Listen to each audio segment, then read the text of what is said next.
This is Catholic Forum. I'm Bob Krebs. Scott Wilson is the principal of Saints Peter and Paul High School in Easton, Maryland. It's one of the great high schools in the Diocese of Wilmington, and Scott is here to introduce himself to us and to let us get to know his high school a little bit. And also coming up very shortly, across the country, we'll be celebrating Catholic Schools Week, so we want to talk about Catholic Schools Week as well. So, Scott, first of all, welcome to the diocese. This is your first year as principal of Saints Peter and Paul.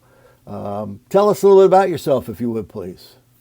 Yes, thank you, Bob. Good afternoon, and thankful for this opportunity to talk with you a little bit today about myself and about my wonderful campus at Saints Peter and Paul. So I grew up in a small town in a relatively rural area of Connecticut, New England. So I'm a New England guy. Studied education at the University of Connecticut and had a great experience there. I think I always knew that I wanted to be an educator in some capacity and a coach in some capacity, and where that would take me. My career sort of shaped that over time as I quickly moved to the Washington, D.C. metro area to begin my teaching career, and I stayed there ever since. So I lived in the D.C. metro area for a while, and for about 15 years, I've experienced teaching elementary school for a little bit, middle school at 8th grade, and then I've taught every subject in high school from 9 to 12. Specifically, I instructed in social studies, depending on the year and place, and also I taught a leadership elective a little bit as well. So I pride myself on being an educator, on someone that wants to be immersed in innovative pedagogy and drive innovative change educationally, but also someone that wants to work hard to set a climate and culture that's authentic and that welcomes students from multiple backgrounds and whatnot. A little bit about me. I have a newly married wife. So Rebecca and I settled on the Eastern Shore this summer. We got married on the Eastern Shore as well down in Royal Oak, right outside of St. Michael's. Rebecca and I have a beautiful dog, a 2-year-old golden retriever. We love living in a small town in this community, and so it's been a great transition for us to the Eastern Shore.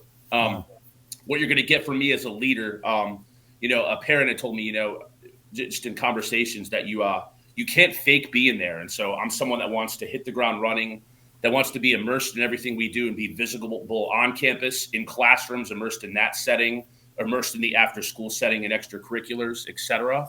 So you're going to get someone that's going to have a lot of energy and enthusiasm. I pride myself on being a hard worker and grinding. And again, just being there to motivate and inspire my students during the school day and also after, for that matter. Now, you mentioned sports. You have a background in coaching as well? Yes, sir. Yeah. I love sports. I think sports in the Catholic religion, I think when I look back on my childhood, sort of shaped me into the man that I am today, and taught me a lot of valuable lessons about sacrifice and serving the needs of others, living through, the morals and things that Jesus Christ taught us as our Savior. And so as far as sports goes, I coached football for 13 years over in the Northern Virginia area. I always thought that sports was an extension of teaching. The way to be an effective coach is to be a great inspirational teacher, to break things down into a step-by-step process. And so I think I applied a lot of the same things, whether it's creating a climate and motivating students or just how I taught things. Coaching is teaching. And so although I coached football, I was well immersed in athletics, served as an assistant athletic director for a few years. I have over a decade of experience supervising sports and being immersed in all that. So that's one thing that when I came here, I knew that sports was really important to this community. And I'm excited to help that grow and thrive and just continue to do all the great things that we're doing at Saints Peter and Paul, academically and athletically and spiritually as well. Let's talk about Saints Peter and Paul in case some of our listeners or viewers Yes. are not familiar with Saints Peter and Paul High School. Tell us all about it. Yeah, Saints Peter and Paul is a really special place. We have served our community as a proud Catholic school, rich in Catholic tradition since 1955. We really look at ourselves here on the Eastern Shore in small town USA as one school with 2 campuses. And there's a lot of collaboration and a great dynamic that I have, and I couldn't be more proud and thankful to work with Sherry Connolly and Mary Leave over at our elementary school. We have an outstanding school board led by Ms. Peggy Wilson, who is there to support us in everything that we need, and the leadership through the Diocese of Wilmington as well, who supervises us and whatnot. And so Lou and Carol at the diocese have been extremely helpful with my transition as well. Again, as I said, it's a special place, and it starts with the kids first. I think anyone that walks in our campus and is able to interact with our students will see that we have some really special kids. They make it a special place first and foremost with their energy and enthusiasm, how professional they are, their manners. We talk a lot each day about this, but in our morning meetings, it's easy. The easiest thing to be is kind, right? And our kids really embrace that. They show up every day. They live through the virtues of Jesus Christ. We talk about the Beatitudes on a daily basis, for example, and it's something that our kids embrace, respect, and revere. And I think that this is a really special place because our kids want to excel, they want to work hard, and they're able to collaborate with adults in the building to drive that success. Our teachers are incredibly passionate and dedicated. They really embrace the Catholic tradition, the Catholic values, and living through our mission, which is to embody the mind, the body, and the spirit of all of our students in Catholic tradition. So you have great teachers and a great faculty and team that works together. We have outstanding kids that are incredibly kind to one another and very close-knit. And then they arrive to this beautiful campus. Our high school campus right next to the parish is only 2 years old. Again, it's a beautiful facility, from the academic classrooms to the office to the gymnasium. Our auditorium is state-of-the-art and amazing. Our Bermuda playing fields behind me. We have a gorgeous campus when the sun sets. So when you look at what we have great kids, a great faculty, great people that are willing to be part of a team. And when we show up to this campus, it's a really special place, a special place to worship every day, but also to learn and grow academically and socially and whatnot as well. So I'm proud of our kids. I'm proud of this entire community, and I'm really proud to serve everyone in this campus. I appreciate that, and appreciate your enthusiasm. Thank you. I've been with the diocese for 23 years, and Saints Peter and Paul has always been just one of our great schools. We have a lot of great schools in Delaware and on Maryland's Eastern Shore, but Saints Peter and Paul has always been special. I like their sports. They have like sailing as one of your sports, which to me is so cool, and it's so Easton. It's so Eastern Shore, and also lacrosse. That's a Maryland sport. It's popular everywhere, but really popular in Maryland. And so, what are some of the other ways that Saints Peter and Paul is such a special place? Yeah, you mentioned the sports, and I think that's certainly part of it. From my experiences and from what I've seen nationwide, in most places, kids are taught to specialize in one sport only, to focus, for example, just on basketball and play basketball all the time. Here, that's not the case. 90% of our students are involved in sports or extracurriculars in the fine arts. And out of the students that play sports, which is most of them, again, most of them play multiple sports. And so I think it's really created this dynamic where the kids know they have to rely on one another. Seniors have to rely on freshmen because, again, we only have right now about 200 kids in the building. So it really does take a village for all of our sports to thrive. And so most of our kids are multi-sport athletes. And I think that creates a very unique dynamic. It creates a very successful school climate with a lot of school pride. Shout out to our field hockey ladies who just went back-to-back with EZAC titles.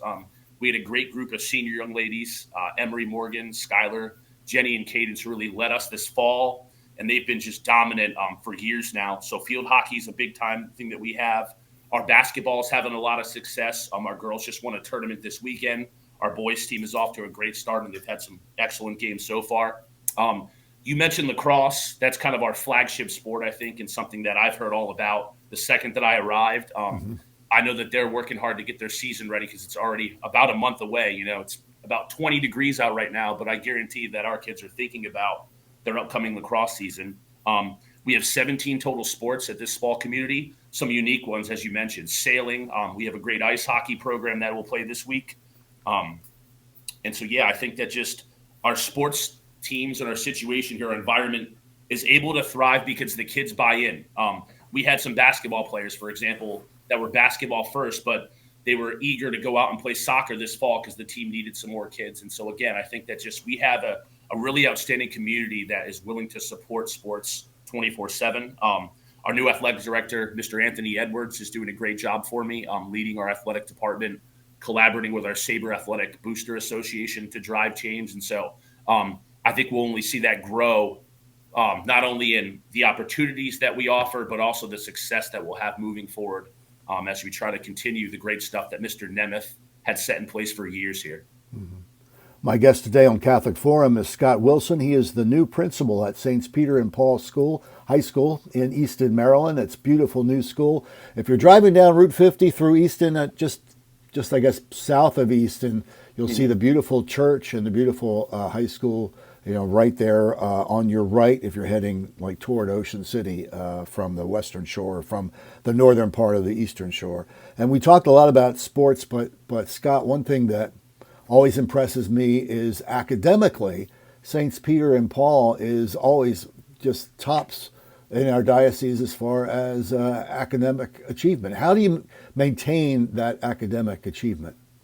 I think it kind of ties into your first question about what makes our school so special. And I think that it's really meaning it and buying into our mission and being community first. We start every day with sort of a class meeting model where our entire building comes all together to our auditorium, where we pray all together. We say the pledge is proud Americans all together. And then it allows us to practice student leadership, or for me to give focus and reminders on a daily basis about what's important and keeping the main thing, which is academic excellence always, and to be a student athlete, for example, first, and emphasize the student aspect of that. So I think that as many places have lowered the bar, we've raised it. We continue to talk about excellence in our how we dress every day as professionals, our punctuality, and how important it is to show up to class on time, because that's preparing you to be an outstanding citizen moving forward. When we do have hiccups, we're allowed to address those on a regular basis to try to keep our student body moving in the way that it should and doing the things that we need to do. So I think that we have high expectations, but then in this intimate small community, we have mentors that are there to have a real hands-on approach. Our coordinator of access and achievement, Carissa Hollinger, and our new learning director of guidance, Ms. Christy King, work closely with myself, and we're working to set goals for students, all of them.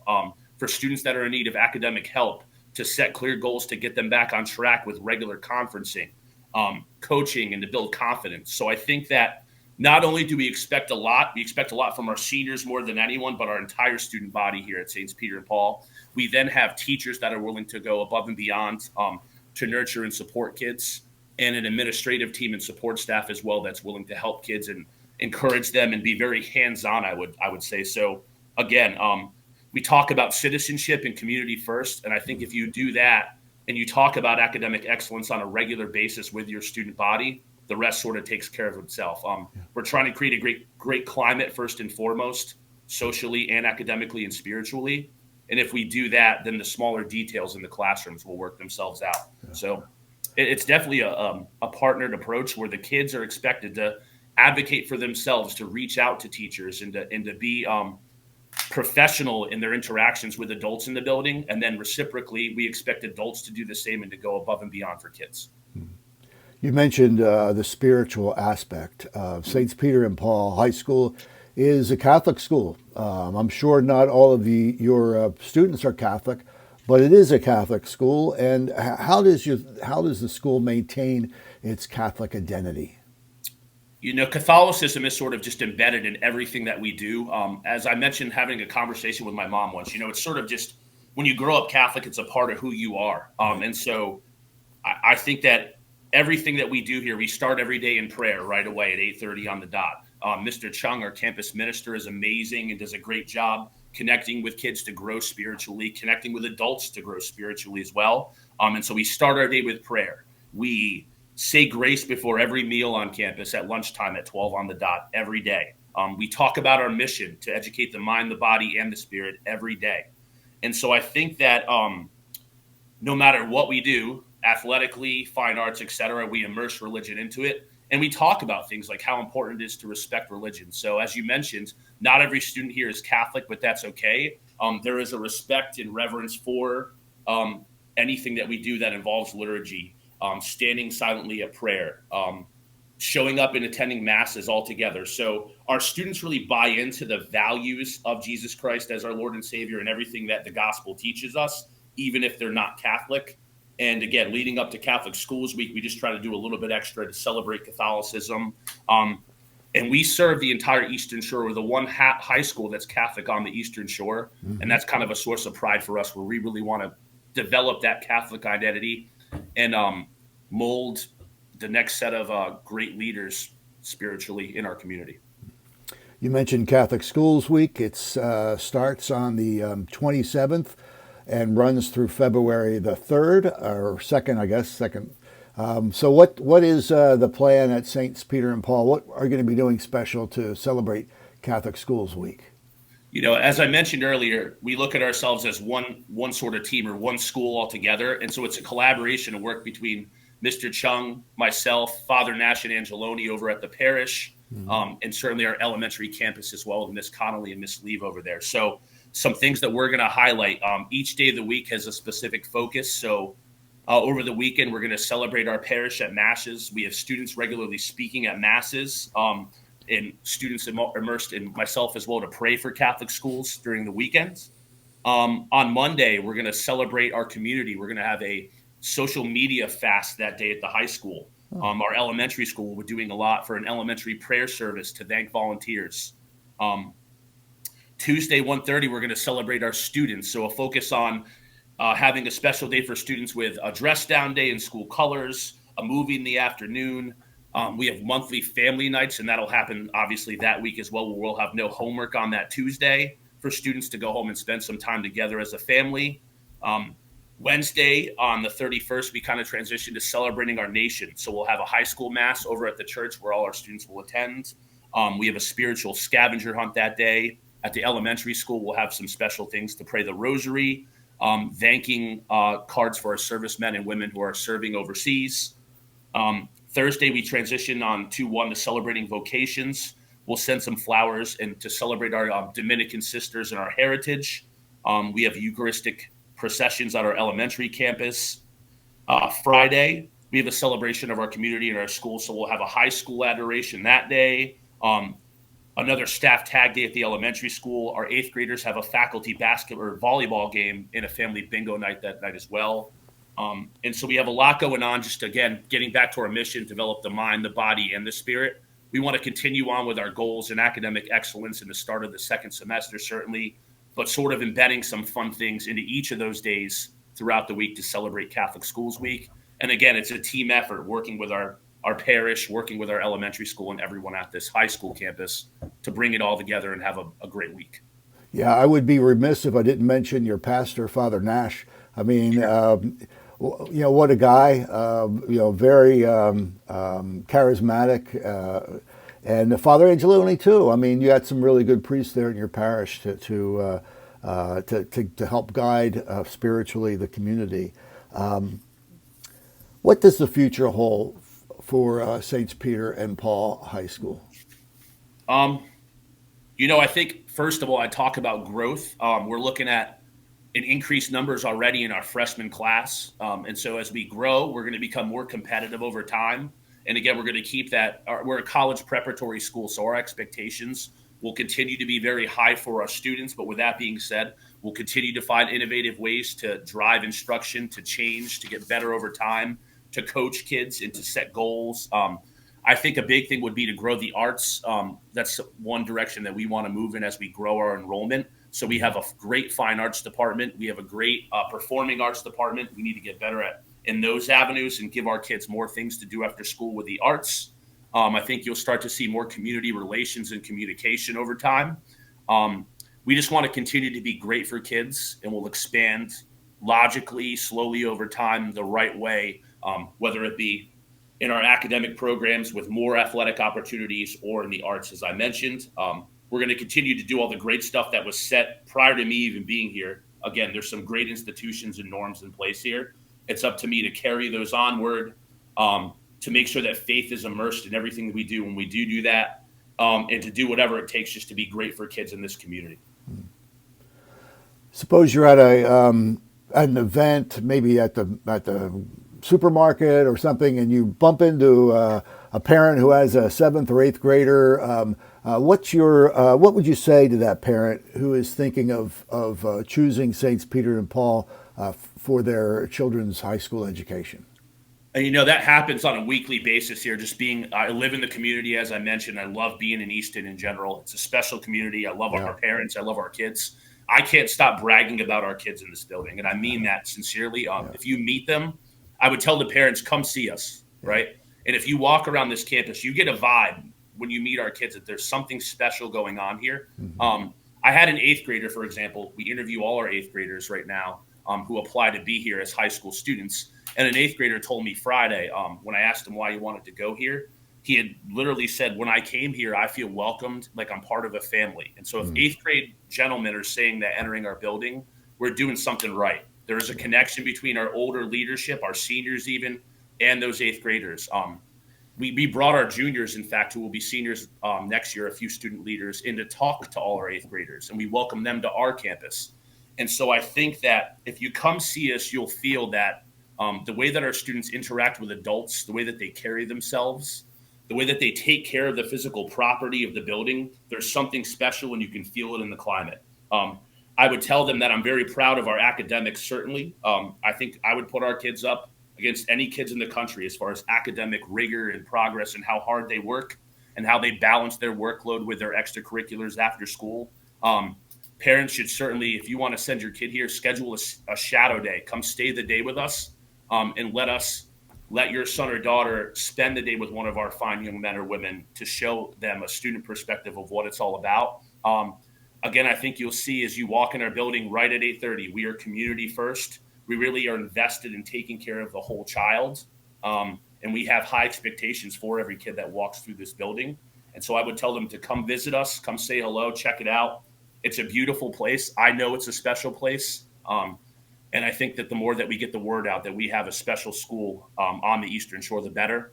We were just honored as in the Chesapeake Best of the Best competition this winter as the best private school in the area. And We're going to continue to do everything we can to keep that in this building as well. So, and if our listeners and viewers want more information, can they go to the website? Is that the best way? Yeah, I would say we got a lot of ways. Our website is all connected. So if you go to our website, you'll see information on our parish, elementary school, and high school, including our athletic department is linked there as well. You could go to sabersports.com to get more information as well, and specifically athletics. We have a Saints Peter and Paul School Facebook page, which posts regular, things that are going on in the building. You could take a look at, for example, how special our homecoming week is. I didn't mention that earlier, but again, talking about how special our kids are, you should see a homecoming here. Every kid is 110% in. The school spirit is through the roof. I've never been more impressed with a group of kids than I have been during homecoming this week. So check out some of that stuff on social media to see how fun it is to go to school here as well. Again, we're building something special. So stop by and see us, come say hello, tour our beautiful campus. And we have a great deal of pride in our Sabre Nation. So there are many ways to get a hold of us, and come check us out. Well, Scott Wilson, we're very blessed to have you and Rebecca as part of our diocesan family, and to have you here on the Eastern Shore. We wish you much success with Saints Peter and Paul, and have a very happy Catholic Schools Week. We will. We're excited for Catholic Schools Week, just another week to embed some fun stuff into our school day. I'm really proud, again, my faculty and everyone in this building, the community that we have with our elementary school and our parishioners and our entire parish, and just all the wonderful kids that we have here. Saints Peter and Paul is a great place. I couldn't be happier to serve this community and to be in a place where I'm allowed to grow as a leader over time to serve some really special people. So thank you to all of our kids. Thank you to our parents. Thank you to our school board, the diocese, for all their leadership and direction. And we'll continue to drive great success and future innovation here at Saints Peter and Paul. All right. Bob, thank you so much for your time today. All right. Take care. Bye-bye. Take care.